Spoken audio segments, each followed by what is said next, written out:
जय महाराष्ट्र। माझे नाव निरंजन दैवले, पूर्व नागपूर शिवसैनिक। आम्ही 27 तारखेला आम्ही निवेदन दिलेलं होतं माननीय सभापती साहेबांना। आमच्या मागण्या होत्या की वाटोड्यातील काही क्लेआउट ज्याला NIT ॲक्वायर म्हणून आणि शासनाने नाही टाकलेला आहे तर सभापती साहेबांनी टाकलेला आहे। तर आम्ही त्याच्याबद्दल विचारायला गेलो होतो की तुम्ही ना कुठल्या याच्यामध्ये त्याला रिझर्वेशन टाकलेलं आहे। जेव्हा ते 572चं लेआउट आहे, सगळ्यांना आलेली डिमांड दिला आणि आता तुम्ही ऐकण्याचे आता 2-3 महिन्यापासून त्याला रिझर्वेशन टाकलेलं आहे। तर एवढं पुराणं लेआउट त्यांना आता समजलेलं नव्हतं का रिझर्वेशन टाकलं आहे। हा एक मागणी होती। दुसरी मागणी, कार्यकारी अभियंता गुंटेवारीचे राठोड साहेब आणि त्यांची टीम दीपाली पिसे, नीलम शिवरे आणि त्यांचा ड्रायव्हर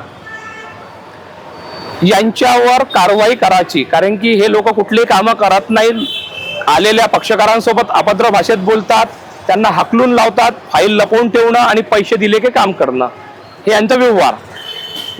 तर आमची हे दुसरी मागणी होती की या लोकांना तत्काल म्हणजे यांच्यावरती कारवाई करून यांना निलंबित करण्यात यावं। तिसरी मागणी शिवानी मॅडमची जी पूर्ण झाली की त्यांनी परमिट थांबवलेलं होतं, परमिट त्यांनी दिलेलं नव्हतं। आता त्यांनी सांगितलं का 2-4 दिवस परमिट देऊन राहिलो, हे पूर्व विभागातली गोष्ट आहे। ते मागणी आमची 2-4 दिवस ते पूर्ण होऊन जाणार आहे। महत्त्वाचा आमचा विषय एकच आहे की दीपाली पिशे, नीलम शिवरे आणि राठोड यांच्यावर प्रशासकीय कारवाई बसवावी आणि यांना तत्कालपणे निलंबित करावं, ही आमची सर्वात महत्त्वाची मागणी आहे। त्या विषयावर आम्ही ऐकण्याचे साहेबांना काही वेळा भेटलो, निवेदन दिले, पण चेअरमॅन साहेब ऐकायला तयार नाही आहे।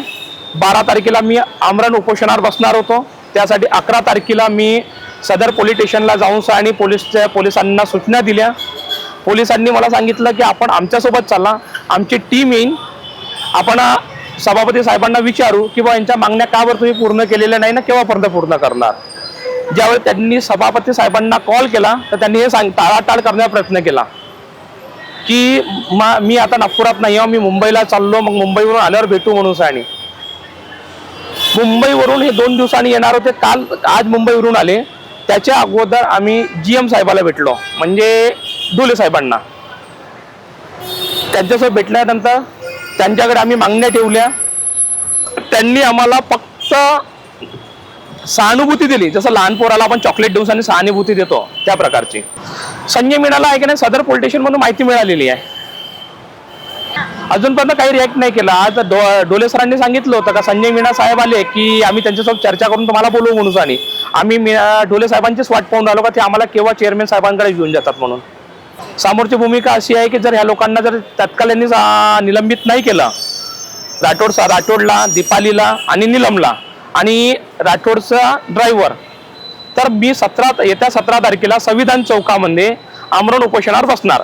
आणि माझ्या आरोग्याला जर कुठलाही काही झालं तर याची संपूर्ण जबाबदारी मी शपथपत्रासोबत कोर्टाला आणि ऐकण्या पोलीस स्टेशनला देणार आहे की माझ्यावर जर कुठलंही काही झालं तर याची पूर्ण जबाबदारी सभापती मीना साहेब आणि त्यांच्या टीमवरती राहणार।